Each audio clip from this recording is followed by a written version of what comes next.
Bendito el nombre del Señor Jesucristo. Amén. Vamos a compartir la palabra del Señor con los discípulos que están acá y con los que vamos a poder enviar la palabra del Señor. La enseñanza. Entonces, anunciamos así la enseñanza de esta mañana: profecías y tipologías proféticas de la Pascua del Cordero. Vamos a leer un verso en el libro de Isaías. Téngalo a mano, vamos a ocupar bastante la palabra del Señor. Le repito el nombre de la enseñanza: profecías y tipologías proféticas de la Pascua del Cordero.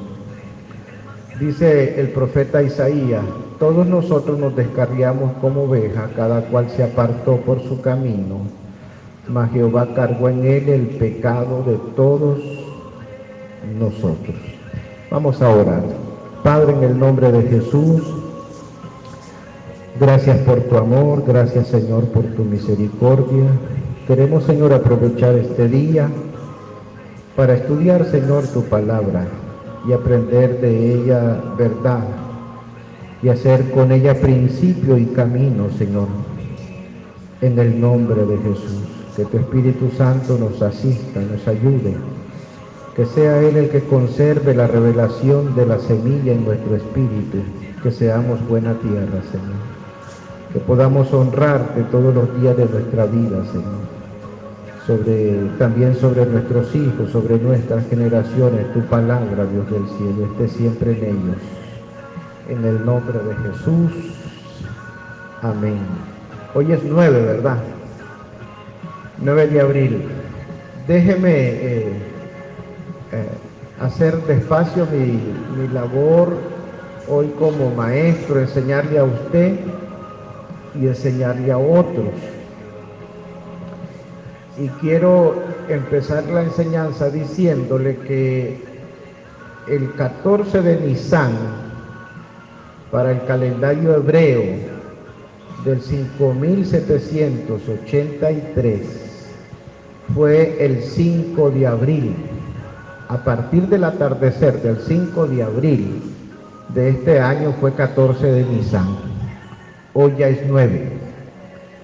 ¿Qué es lo que pasa? Que muchas de nuestras fiestas o celebraciones como iglesia evangélica las hacemos siguiendo el patrón de la Iglesia Católica. Y no siempre las fechas que ellos convocan son las fiestas que coinciden con el calendario bíblico, el calendario hebreo. Pero bendito el Señor, igual vamos a estudiar la palabra del Señor. Amén. Y lo vamos a hacer en alusión precisamente a la fiesta del Cordero, buscando algunas profecías que se cumplieron, no todas, unas pocas, vamos a estudiar hoy, y unas tipologías proféticas que están ahí. Y como agregado, un par de principios ahí de la palabra del Señor. Entonces el mandamiento fue establecido por el Señor a través del profeta Moisés. En Éxodo capítulo 12 dice: habló Jehová a Moisés y a Aarón en tierra de Egipto, diciendo: este os será principio de los meses para vosotros, será el primero de los meses del año. Hablad a toda la congregación de Israel diciendo: el 10 de este mes tómese cada uno un cordero según la familia de los padres, un cordero por familia. Entonces quiero explicar aquí algo que tiene que ver con la preeminencia del cordero, porque la cabeza del año en el mandamiento hebreo, ¿verdad? No es lo que nosotros conocemos como Rosh Hashanah, eso es tradición judía. El mandamiento está aquí, en Génesis capítulo 12. Y en Génesis capítulo 12 se le dice a Moisés que el mes de la Pascua es establecido como el mes que es principio y primero. Eso es lo que después el apóstol Pablo enseña como la preeminencia de Cristo. Entonces diga conmigo, principio y primero. Diga conmigo, preeminencia del Cordero.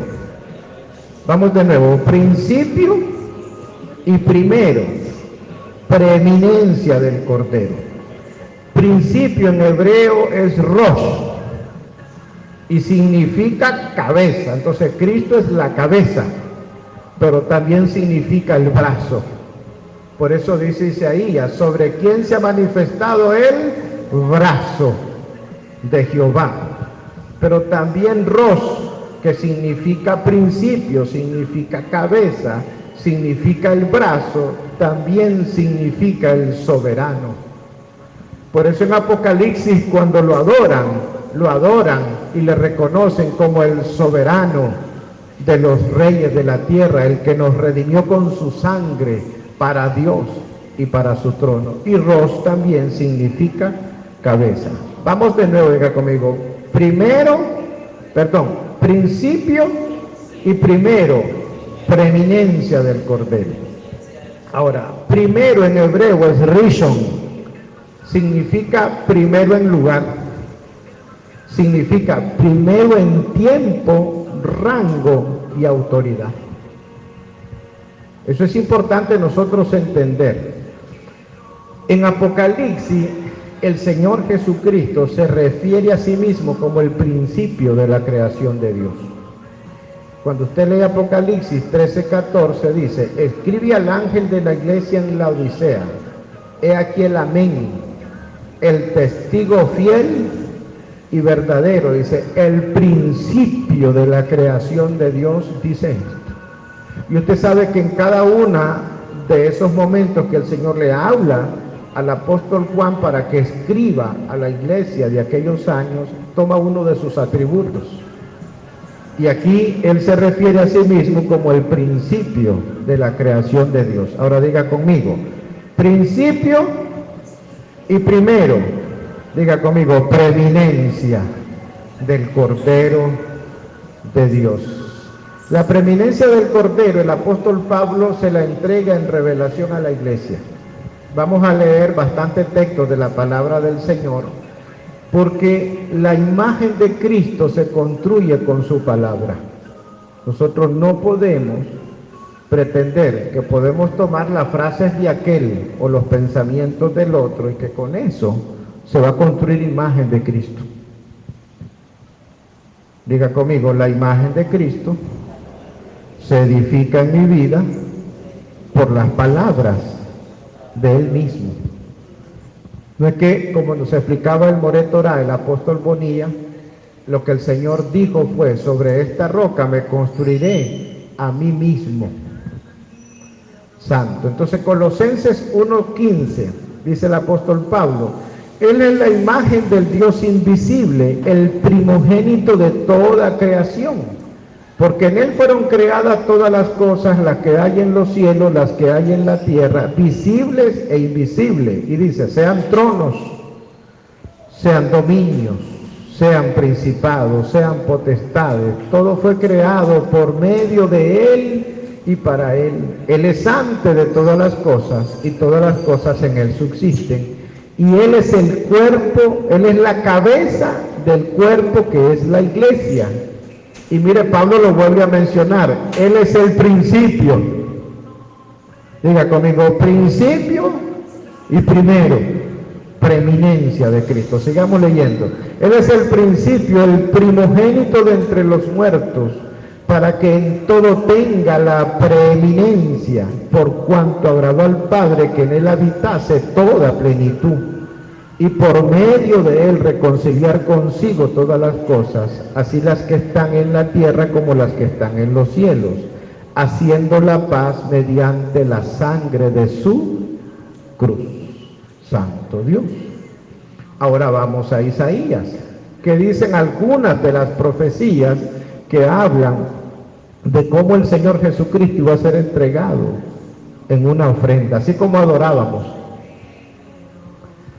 Isaías 53, ¿quién ha creído a nuestro anuncio y sobre quién se ha manifestado el brazo de Jehová? Subirá cual renuevo delante de él, como raíz de tierra seca, no hay parecer en él ni hermosura. Le veremos más inatractivo para que le decíamos, despreciado y desechado entre los hombres, varón de dolores, experimentado en quebranto. Y como que escondimos de él el rostro, fue menospreciado y no lo estimamos. Ciertamente llevó él nuestras enfermedades y sufrió nuestros dolores. Nosotros le tuvimos por azotado, por herido de Dios y abatido. Mas el herido fue por nuestras rebeliones, molido por nuestros pecados. El castigo de nuestra paz fue sobre él, y por su llaga fuimos nosotros curados. Todos nosotros nos descarriamos como ovejas, cada cual se apartó por su camino, mas Jehová cargó en él el pecado de todos nosotros. Angustiado él y afligido, no abrió su boca, como cordero fue llevado al matadero, y como oveja delante de sus tranquiladores, enmudeció y no abrió su boca. Por cárcel y por juicio fue quitado, y su generación, ¿quién la contará? Porque fue cortado de la tierra de los vivientes, y por la rebelión de mi pueblo fue herido. Y se dispuso con los impíos su sepultura, mas con los ricos fue en su muerte, aunque nunca hizo maldad ni hubo engaño en su boca. Con todo eso, Jehová quiso quebrantarlo, sujetándolo a padecimiento. Cuando haya puesto su vida en expiación por el pecado, esa palabra es importante, expiación por el pecado, verá linaje y vivirá por largos días, y la voluntad de Jehová, dice, será en su mano prosperada. Por eso aquella palabra que significa cabeza, también significa el brazo de Jehová. Verá el fruto de la aflicción de su alma y quedará satisfecho. Por su conocimiento justificará mi siervo justo a muchos y llevará las iniquidades de ellos. Por tanto, yo le daré parte con los grandes y con los fuertes repartirá despojo. Por cuanto derramó su vida hasta la muerte y fue contado con los pecadores, habiendo llevado el pecado de muchos y orado por los transgresores. Amén. Entonces vamos a ver primero dos antecedentes en la cultura profética de lo que significó la revelación de la Pascua del Cordero. La primera que yo he encontrado, la encuentro está en el Edén y se refiere en Génesis. Vamos a Génesis, capítulo 3, verso 21 al 23. Jehová Dios hizo al hombre y a su mujer túnicas de pieles y los vistió. Y dijo Jehová Dios, he aquí el hombre es como uno de nosotros, sabiendo el bien y el mal. Ahora pues no se alargue su mano, que no se alargue su mano y tome del árbol de la vida y coma y viva para siempre. Y lo sacó Jehová del huerto para que labrase la tierra de la que fue tomado. Ahora, préstele atención a dos cosas. Dice la Biblia que el Señor, el Padre, que los creó en luz, un día los encontró desnudos, ¿verdad? Pero no lo dejó así. Vino el Señor, dice que los vistió. Y esta palabra vestir en hebreo es ketonet. Ketonet significa que Dios no le hizo un taparrabo al hombre. Esa es una idea que vincula al hombre con la evolución, con el primate. Esas ideas son de maestros troyanos. Dios no le hizo un taparrabo. Dios le hizo un ketonet, le hizo, diga conmigo, túnica. Y eso habla siempre de dignidad. Le hizo, diga conmigo, le hizo túnica, que significa cubrir con ropa, darle una vestidura. Una vez que lo cubrió con sangre, Dios le regresó al hombre su dignidad. También dice que lo vistió. ¿Lo vistió con qué? ¿Con un taparrabo? No, lo vistió con dignidad, con una ketonet. Santo Dios. Es la misma palabra cuando dice que Jesús, su túnica, su ketonet, era de una sola pieza. También cuando vistió, la vez, y aquí significa envolver, literal o figurativamente también significa vestido, no es taparrabo, es vestido. Entonces, cuánta mentira metido en evolución. Los teólogos, el cine, han jugado con nuestra inocencia y han abusado de nuestra ignorancia, pero bendito sea Dios. Ahora, aquí está el asunto. Para poder vestir al hombre, el Señor tuvo que sacrificar al cordero, y ya lo tenía destinado. No fue que el día que ocurrieron las cosas, Dios va a ver, aquí hago, y lo primero que pasó fue un cordero y lo agarró. No, ya lo tenía destinado. Sacrificó un cordero y los tuvo que cubrir para poder obtener la piel del cordero con la que hizo su ketonek, su dignidad, ¿verdad? Tuvo que derramar la sangre y los tuvo que cubrir con sangre. Santo Dios. ¿Estamos aprendiendo? Amén. Ahora, aquí también le voy a dejar solo como un dato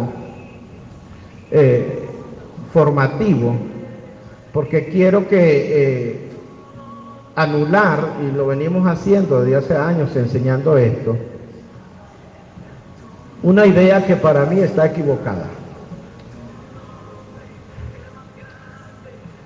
A pesar de que el hombre pecó, pero ese mismo día, no fue al día siguiente, el mismo día, en el mismo momento, Dios lo cubrió con sangre y lo vistió con dignidad. Pero hay una idea de hace años corriendo en los púlpitos nuestros de que Dios había perdido su dominio y que el diablo se había quedado con unas llaves de no sé qué y que se la había quitado a no sé quién. Y ha oído la prédica, doctor, ¿verdad? Ya usted la puede relacionar, pero aquí le vamos a poner un fundamento a su fe y a su entendimiento. Génesis 1:26, entonces dijo Dios, hagamos al hombre a nuestra imagen, conforme a nuestra semejanza, y señoree en los peces del mar, y en las aves de los cielos, y en las bestias, en toda la tierra, y en todo animal que se arrastra sobre la tierra. Génesis 1:27, y creó Dios al hombre a su imagen, a imagen de Dios lo creó. ¿Cómo lo creó? Varón y hembra. Diga conmigo, varón y hembra. Ninguno de ellos dos se llamaba indigo. Era varón y hembra. Génesis 1:28, y los bendijo. Y los bendijo Dios y les dijo, aquí están las facultades que Dios le entregó al hombre, fructificaos y multiplicaos, llenad la tierra, les dice. Sojuzgar y señorear, dice, en los peces del mar, en las aves de los cielos, en todas las bestias que se mueven sobre la tierra. Dios no mandó al hombre a sojuzgar al hombre, sino a sojuzgar y señorear la creación. Santo Dios. Ahora, aquí hay una, diga conmigo, vamos a ver la mentira del enemigo. Diga conmigo, el diablo es mentiroso. Y el Señor Jesucristo desde el principio dice, Él es mentiroso. Lucas 4:6. Aquí se nos habla de aquello que se nos enseña en los evangelios como el momento donde el caído, ¿verdad?, trata de tentar al Señor. Trata de tentar. Pero yo quiero dejarle algo aquí en su espíritu. Porque para ser tentado se requiere que del otro lado haya concupiscencia. Pero en Jesús no había concupiscencia. Esta es la idea que le quiero dejar.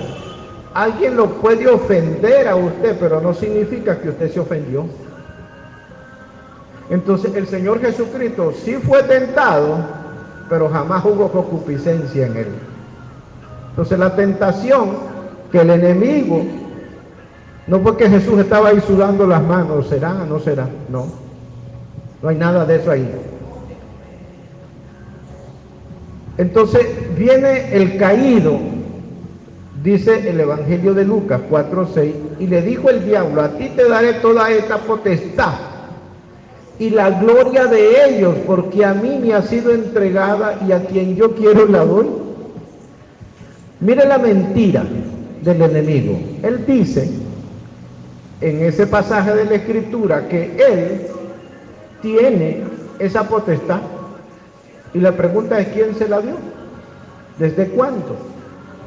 Entonces, esta facultad que Dios le dio al hombre, el hombre nunca la perdió, porque sobre que el hombre cometió el error, Dios lo cubrió.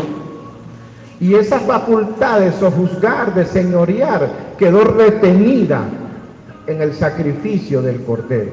Si Dios, doctor, hubiera perdido su dominio sobre la creación, Dios no hubiera tenido la legalidad de profetizar sobre ella. No dijera en el Salmo 2, pídeme y te daré por herencia las naciones. No dijera Ciro o Nabucodonosor como dos reyes testigos, ¿verdad? Que el que tiene el dominio sobre los reinos de la tierra es Dios y se lo da a quien Él quiere. Es Dios. El enemigo estaba tratando de asumir él una facultad que le pertenece al Padre. Dice, a quien yo quiero se lo doy. Vaya a leer lo que dice en el profeta Daniel, el mismo rey Nabucodonosor, o lo que dice después, Ciro el persa, o lo que dice el otro, lo que dice el otro. Diga conmigo, el diablo es mentiroso. Entonces, Dios toma el cordero, y según el apóstol Pedro, primera de Pedro 1:17, dice, y si invocáis por Padre aquel que sin acepción de personas juzga según la obra de cada uno, conducíos con todo temor el tiempo de vuestra peregrinación, sabiendo que fuisteis rescatados de vuestra manera de vivir, la cual recibisteis de vuestros padres, no con cosas corruptibles como oro o plata, sino con la sangre preciosa de Cristo, como de un cordero sin mancha y sin contaminación, dice, preste atención, ya destinado desde antes de la fundación del mundo, pero manifestado en los postreros tiempos por amor a vosotros, mediante el cual creéis a Dios, quien le resucitó de los muertos y le ha dado gloria, para que vuestra fe y esperanza sean en Dios. Entonces, cuando el enemigo dijo que él tenía, estaba mintiendo. Diga conmigo, el diablo es mentiroso. Santo Dios. Ahora, cuando Dios lo hizo a su imagen, dice que hizo al hombre, Adán, lo hizo como varón y hembra. Varón en hebreo es, una de sus voces es sacar, significa macho en el sentido de masculino. Diga conmigo, Dios al hombre lo hizo hombre, lo hizo macho, lo hizo masculino. Santo Dios. Esa palabra explica que es uno que muestra con dignidad aún su sexualidad. Eso implica el hombre que Dios hizo masculino, que debía mostrar aún esa área de su vida con dignidad. Y eso después alguien lo explica ya con relación al matrimonio. También la voz sacar, la voz hebrea significa con marcas que lo distinguen como hombre. Hágale así, Jacob. Santo Dios. Con marcas que lo distinguen como hombre. Santo, así me gusta, ingeniero. No es uno que no hace así. No, reprenda al diablo, sacudas eso. Diga conmigo, marcas que lo distinguen como hombre. También significa que lo hizo un canciller, uno que tenía que representarlo a él. O sea, también significa la voz sacar, significa que era un cronista, uno que debía llevar un registro y dar cuenta, y que tenía que llevar una memoria. Todo eso está implícito en el varón que Dios creó. Ahora, cuando habla de la mujer, dice varón y hembra. Hembra es nekevá. Significa una forma sexual femenina. Hay una distinción en la creación y todavía se ve. Gracias a Dios, diga, todavía se nota. Santo Dios. También para la palabra hembra o mujer se usa nashim. Significa hembra y significa mujer. Diga conmigo, Dios lo hizo hombre y mujer. Santo Dios. Vamos con una primera tipología profética. Lo que vimos en Isaías son profecías. Vamos con alguna tipología profética. Aleluya. En la primera la encontramos en la persona de Abel. Como tipología profética significa, cuando Abel presenta la ofrenda del cordero, significa que es la ofrenda de la raza. Abel le dice al Señor, tiene que haber uno entre nosotros que se constituya como cordero. En Job encontramos, y por eso es que después en la fiesta de la Pascua se norman las ofrendas, ya para no dejarlo así, al albedrío, sino se convierte en una revelación escrita. En Job encontramos la figura de lo que se conoce como el pariente redentor. Digan conmigo, el pariente redentor es una tipología profética, pero significa, diga conmigo, la trampa de Dios. Diga conmigo, Job fue la trampa de Dios contra los caídos. Por eso es que cuando el tentador viene, el acusador, el adversario viene, el Padre le dice todavía cuando viene de camino, le dice, ¿no has visto a mi siervo Job? Y lo que le pone con sus palabras es la cobertura de la identidad del Cordero, varón perfecto. Solo hay uno que es varón perfecto, recto, temeroso de Dios y apartado del mal. O sea, lo que el Señor le estaba diciendo a los caídos que venían con un archivo para acusar a Job, le dice, ¿no has visto? Le dice, tú vienes a acusar a un hombre que no conoces. Apartado del mal, le dice, él nunca estará bajo tu influencia. Varón perfecto, le dice, la semilla de mi hijo está en él. Pero así él insistió, ¿verdad? Santo Dios. Mire Job, capítulo 19, verso 23 al 27. ¿Quién dice ahora que mis palabras fuesen escritas? ¿Quién dice que se escribiesen en un libro? Diga conmigo, allá este libro, aleluya. Que con cincel de hierro los clavos, con cincel de hierro y con plomo fuesen esculpidas en una piedra para siempre. Dice Job, yo sé que mi Redentor vive y que al fin se levantará sobre el polvo, y después de deshecha esta mi piel, en mi carne he de ver a Dios. ¿Por qué Job en la revelación habla de la piel? Porque Job sabe que fueron cubiertos en su dignidad el día de su transgresión con la piel del Cordero. Y Job habla de la piel. Aún de deshecha esta mi piel hay otra vestidura, dice. En mi carne he de ver a Dios, al cual veré por mí mismo, y mis ojos lo verán y no otro, aunque mi corazón, dice, desfallece dentro de mí. Después en Job 31:35 dice, ¿quién me diera, quién me oyese? He aquí que mi confianza es que el Omnipotente testificará por mí, aunque mi adversario me levante proceso. Entonces el acusador viene, pero diga conmigo, yo tengo en los cielos un pariente redentor. Ahora, el grado de parentesco con el pariente, él es el primogénito entre muchos hermanos, para que en todo él sea siempre el principio y el primero, el que tiene la preeminencia. Santo es Dios. El otro que nos revela una tipología profética de la obra de la cruz, en Génesis 22, versos 1 y 2, dice: aconteció que después de estas cosas que probó Dios a Abraham, y dijo, y él respondió: heme aquí, y le dijo: toma ahora tu hijo, y mire lo que le dice: tu único, Isaac, a quien amas, y vete a tierra de Moriah, y ofrécelo en holocausto sobre uno de los montes que yo te diré. ¿Qué es lo que hay aquí?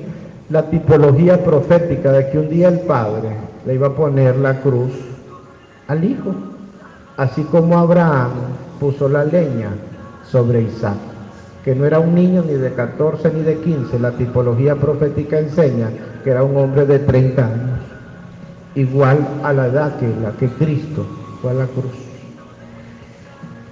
Y dice que Abraham madrugó muy de mañana, enalbaró su asno y tomó consigo. Ahora, ¿por qué un asno? Porque la profecía dice: Jerusalén, aquí tu rey viene a ti montado sobre un pollino de asno.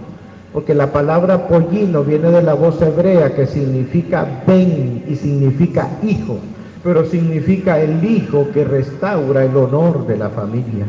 Y así como Job dijo: yo tengo allá en los cielos un pariente redentor que va a hablar por mí, que va a restaurar mi honor, la profecía le dice a Israel y a nosotros también que había uno que iba a entrar a Jerusalén montado sobre un hijo Ben, el que viene a restaurar el honor de la familia. Santo Dios. Les decía a los hermanos el otro día yo decía: diga conmigo: la gloria de Dios anda en burro. Pero deje de estar pensando en su moto. Entre en la revelación de lo que dice la cultura. El hijo ven, el hijo que restaura el honor de la familia. Santo Dios. Entonces por eso Abraham madrugó, enarbaló su asno y tomó consigo 2 criados suyos y a Isaac su hijo, cortó la leña para el holocausto, se levantó y fue al lugar que Dios le dijo. Al tercer día, mire, 3 días después, al tercer día, alzó Abraham sus ojos y vio el lugar de lejos. Entonces dijo Abraham a sus criados: esperaos aquí con el asno, y yo y el muchacho iremos hasta allí, adoraremos y volveremos a vosotros. Y tomó Abraham la leña del holocausto y la puso sobre Isaac su hijo, así como después el padre le dijo al hijo: lleve la cruz. Y él tomó en su mano el fuego y el cuchillo, y fueron ambos juntos. Santo Dios.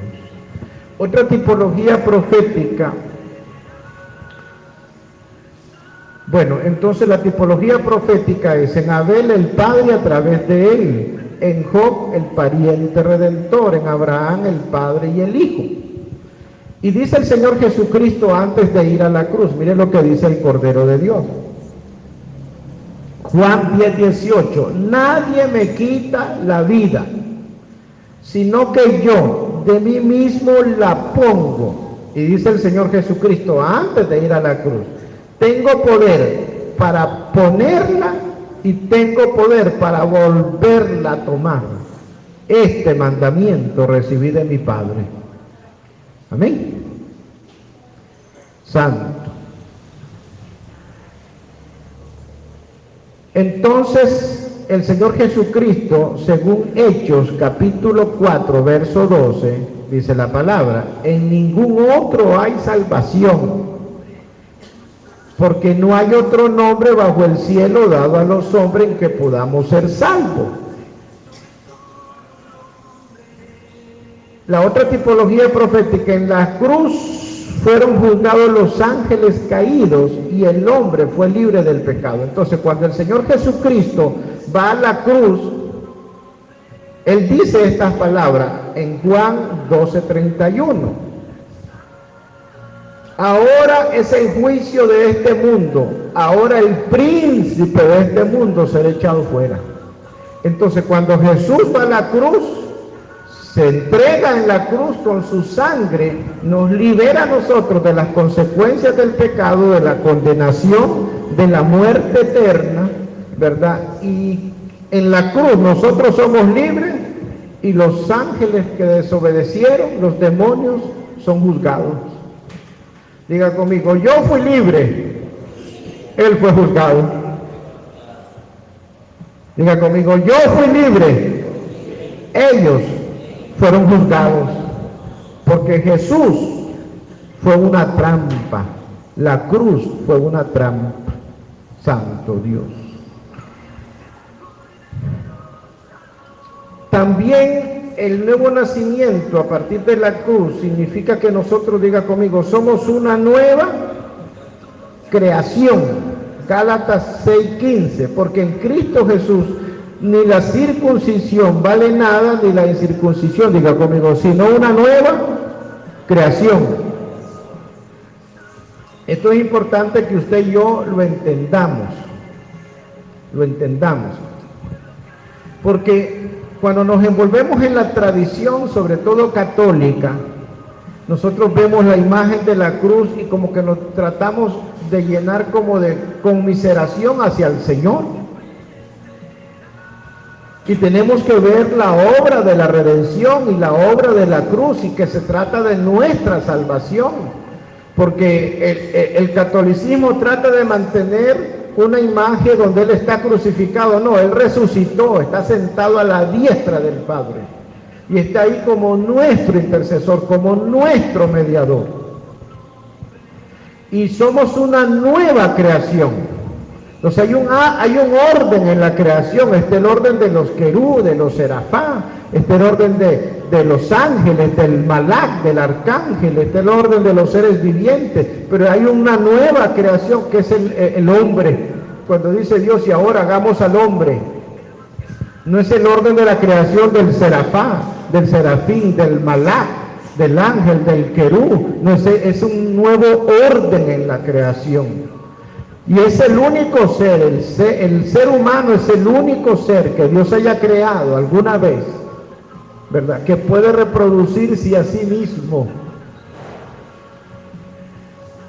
Se juntan dos y aparece la simiente, pero con cuerpo, alma y espíritu. Esa facultad solo la tiene el hombre. Santo Dios. Entonces, en la tipología profética, el Cordero de Dios, diga conmigo, que quita el pecado del mundo. Así lo presenta el profeta Juan. Juan 1:29. Al siguiente día vio Juan a Jesús que venía a él y le dijo: he aquí el Cordero de Dios que quita, diga conmigo, el pecado del mundo. Santo Dios. Explico rapidito eso del pecado del mundo. Ahí la Biblia no dice los pecados del mundo, porque los pecados del mundo, los pecados de cada uno, cada quien va a las aguas del bautismo, lo confiesa, y si después de que se bautizó todavía de repente usted o yo, entonces dice: si alguno pecare, abogado tenemos para con el Padre, a Jesucristo el justo. Pero el pecado del mundo tiene que ver con el principio de esa condición que no ocurrió.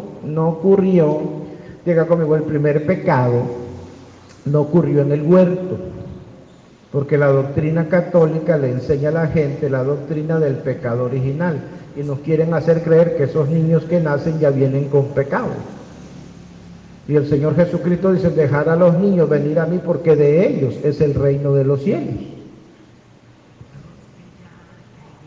El pecado, el primer pecado no ocurrió en el huerto, ocurrió en la eternidad. ¿Cuál fue el primer pecado? El de los caídos, que crearon una voluntad independiente a la voluntad de Dios. Ese es el pecado, el principio del pecado. O sea, el diablo usa la doctrina católica para echarle la culpa al hombre del pecado, ¿no? El principio del pecado es él. Entonces la Biblia dice que Jesucristo vino para anular el pecado del mundo. Otro día hablaríamos un poquito más, pero hoy tenemos que avanzar. Primera de Corintios 2:1. Así que, hermanos, cuando fui a vosotros para anunciarles el testimonio de Dios, no fui con excelencia de palabra o de sabiduría, pues me propuse no saber entre vosotros cosa alguna, sino a Jesucristo y a este crucificado. Y estuve entre vosotros con debilidad y mucho temor y temblor, y ni mi palabra ni mi predicación fueron persuasivas de humana sabiduría, sino con demostración del Espíritu y de poder, para que vuestra fe no esté fundada en la sabiduría de los hombres, sino en el poder de Dios. Verso 6, Primera de Corintios 12, dice Pablo: sin embargo, hablamos sabiduría entre los que han alcanzado madurez, sabiduría no de este siglo ni de los príncipes de este siglo que perecen, mas hablamos sabiduría de Dios en misterio, la sabiduría oculta, la cual Dios predestinó desde los siglos para nuestra gloria. Ponga atención aquí: la que ninguno de los príncipes de este siglo conoció, porque si la hubieran conocido, nunca habrían crucificado al Señor de gloria. Antes bien, como está escrito, cosas que ojo no vio, ni oído yo, ni han subido al corazón del hombre, son las que Dios ha preparado para los que le aman. Pero Dios nos las reveló a nosotros por el Espíritu, porque el Espíritu todo lo escudriña, aún lo profundo de Dios. Diga conmigo: aún lo profundo de Dios. Bendito el nombre del Señor Jesucristo. Hemos aprendido. Amén. Vamos a ir concluyendo aquí. Diga conmigo: el Cordero de Dios que quita el pecado del mundo. Entonces, el Señor Jesucristo va a la cruz. Él es nuestra Pascua, es decir, nuestro Cordero, que nos regresa la dignidad de ser hechos hijos de Dios. Y dice el Evangelio de Juan: a lo suyo vino, y los suyos no le recibieron. Pero a los que le recibieron les dio potestad de ser hechos hijos de Dios, dice, los cuales no son engendrados de voluntad de sangre ni de varón, sino de Dios. Esto también es importante. El primer hombre fue formado. Diga conmigo: el primer Adán fue formado. Su cuerpo fue tomado del barro y después Dios sopló en él aliento de vida. Pero el postrer Adán, que es Cristo, no fue formado. Dios no tomó barro y puso un niño allí en el pesebre, no. Dice la Biblia que fue engendrado. Cuando el ángel se le revela a Miriam, ¿verdad? Voy a volverlo a explicar de nuevo porque de repente alguien lo escucha y no lo ha escuchado. Algunas traducciones ya traducen correctamente el nombre. La mujer que fue elegida, la joven que fue elegida para llevar en su vientre la semilla del Cordero de Dios, no se llamaba María, porque María viene de una voz hebrea que es Mara y significa amargura. Entonces hay una historia en el Antiguo Testamento de una mujer gentil que se llamaba Ruth, que era la nuera de Noemí. Entonces Noemí se va de Israel y regresa a los años porque los dos hijos se le mueren y las dos nueras quedan viudas. Cuando viene de regreso, la gente se asombraba. Ahí viene Noemí y dice: ya no me digan Noemí, llámenme Mara, llámenme María, porque en grande amargura me ha puesto el Todopoderoso. No es que lo perdí todo, perdí las tierras, perdí mi marido y perdí mis yernos y mis nueras quedaron viudas. Y dice: llamarme Mara, llamarme amargura. Pero la madre del Señor ni era amargada ni se llamaba así, sino que ella se llamaba Miriam. Y varias traducciones ya corrigen eso y le ponen que su nombre era Miriam. Entonces cuando llega el ángel, le dice, no le dice amargura, no, el ángel no le dice eso. Le dice Miriam, que significa la que se rebela contra la esclavitud de su pueblo. Es el mismo nombre que tiene Miriam, la Nebillá, la profetisa, la que toma el pandero. Porque ellos salen de Egipto, diga conmigo, salen de Egipto cubiertos con sangre. Aleluya. Dios destruye a los primogénitos de Egipto cuando ellos están frente al mar. Viene el faraón. Aquí está el mar, atrás está el faraón y Dios levanta el fuego. Y ellos avanzan. Y después Moisés toma la vara, toma la profecía que señala el camino, la pone sobre las aguas y viene el viento del Espíritu y les queda el mar como mudo, dice, a ambos lados. Miren la obra de Dios. Ahora, deje de estar viendo la película aquella que las carretas se les salen las ruedas y todo. No, porque cuando Dios le dijo al pueblo de Israel, dile a los hijos de Israel que marchen. Eso es caminar con una instrucción. Cuando ellos van del otro lado, entonces aparece la Nebillá, aparece la profetisa, que es una mujer que tipifica la iglesia profética, que tiene revelación profética. Deje a los católicos lamentándose ahí de la forma en que lo hacen. Usted sea profético con la muerte y la resurrección del Señor. Dele gracias por la cruz, pero adórenlo porque resucitó. Demos gracias por su sangre, por sus heridas, por sus clavos, por su corona de espinas, por todo eso. Pero adórenlo como está sentado en gloria.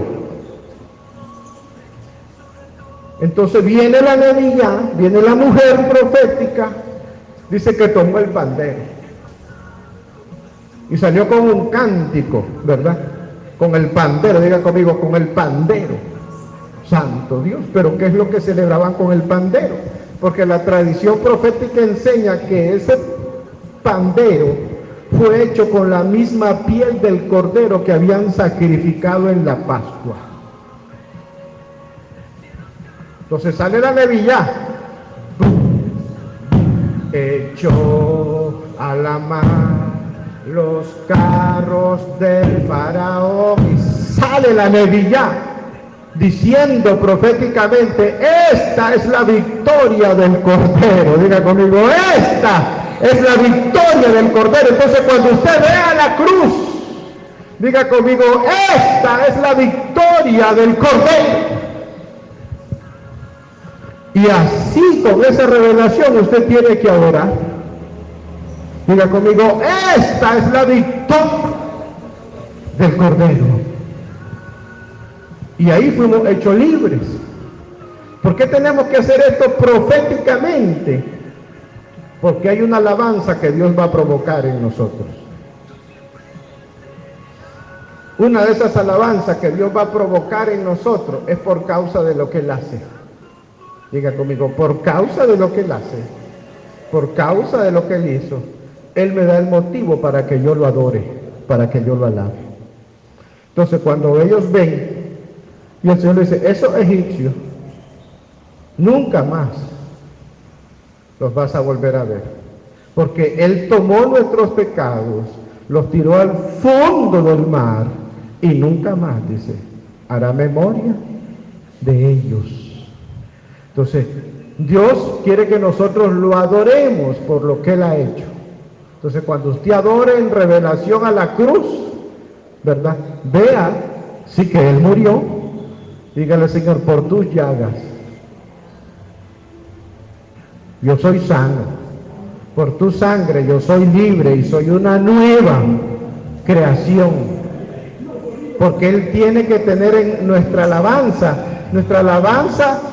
puede tocar un atributo de Dios pero yo tengo que hacerlo en revelación y en entendimiento.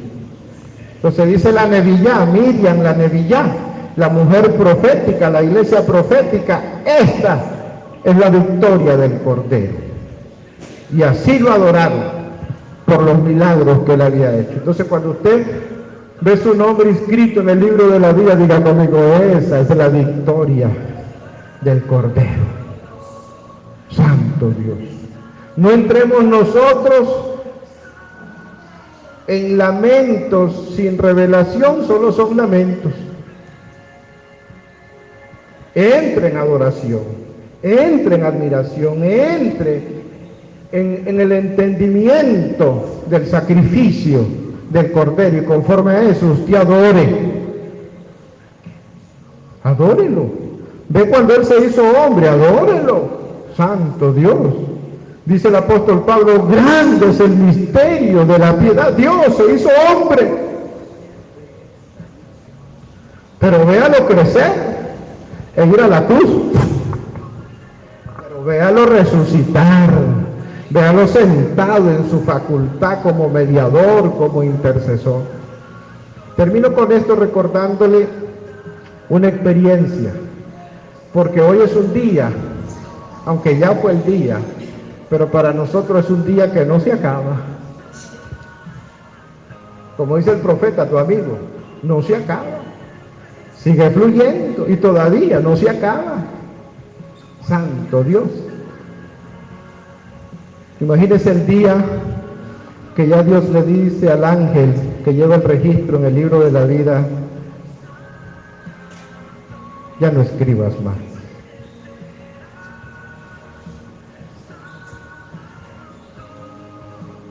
Pero Él quiere que diga conmigo, yo me voy a ocupar, que la mano del ángel se mueva, que tenga que escribir.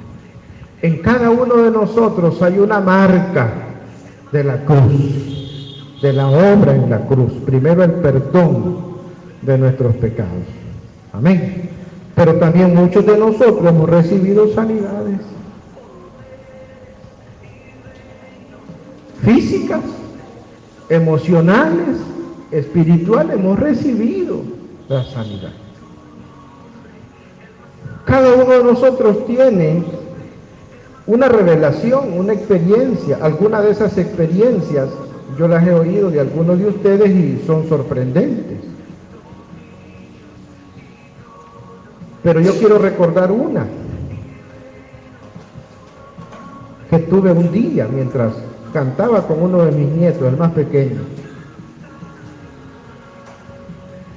Unas pequeñas palabras en una frase muy corta de aquel canto que dice, y cada día yo, y cuando estaba en eso, vi el corazón del Señor, solo su corazón.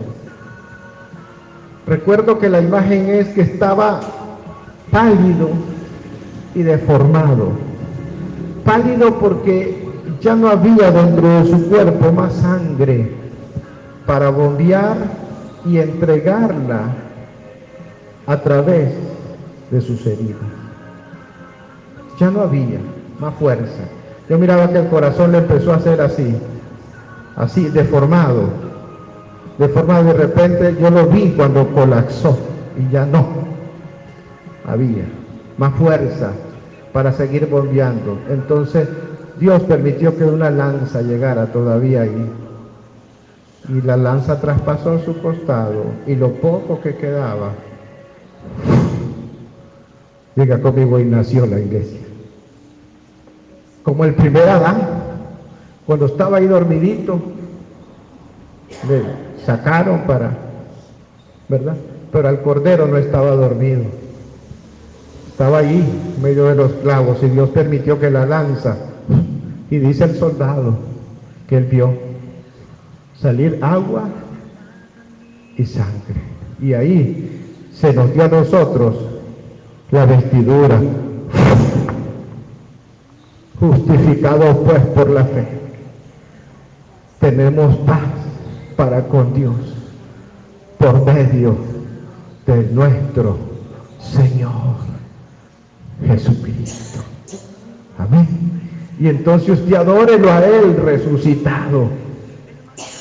sentado a la diestra del Padre, y adórelo, y que tu cántico revele o toque un atributo del Señor. Vamos a cantar ese canto y usted se va a poner de pie y le va a dar gracias. Amén. Te conviene, ingeniero, dar gracias, pero celebrar como la Nevillá. Celebrar como la Nevillá, es decir, esta es la victoria del Cordero. Y entonces usted tiene que verse a usted mismo y decir, esta es la victoria del Cordero, porque a él se le prometió, que vería un linaje, a él se le prometió que vería una simiente, a él se le prometió una casa, una familia, para ser el primogénito entre muchos hermanos. Aleluya, gloria al Señor.